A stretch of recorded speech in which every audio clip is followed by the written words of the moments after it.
Sa pagpupugay sa mga naglingkod ng tapat sa hanay ng kapulisan, binigyang rekognasyon ng Eastern Police District ang 2 retiradong pulis at isang non-uniform personnel sa ilalim ng programang Salamat Kapatid.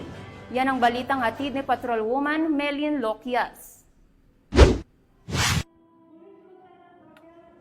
Bilang pasasalamat sa mga kapulisan sa kanilang hindi matatawarang sakripisyo at paglilingkod sa bayan, isang programa ang iginawad para sa 3 EPD retirees sa araw ng kanilang pagre-retiro. Ang nasabing programa ay pinasinayaan ni Police Colonel Leonard L. Luna, Deputy District Director for Administration ng EPD, kasama ang iba pang miyembro ng command group, mga district staff at dinaluhan din ng mga pamilya ng mga nagre-retiro. Ang 3 retirees na binigyang parangal ay sina Police Lieutenant Apolinar Abrihan Raquel, Police Staff Sergeant June Julian Ancheta, at NUP Mary Christine Javier Jimenez.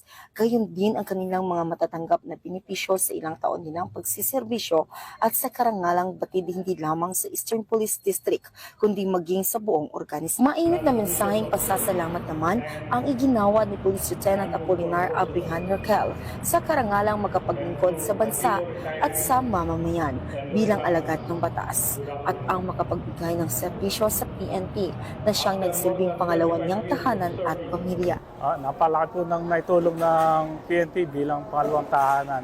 Halos kalahati ng buhay ko ay naambag ko po sa serbisyo sa PNP. Yung disiplina natin sa paglilingkod ay bigyan natin pahalaga.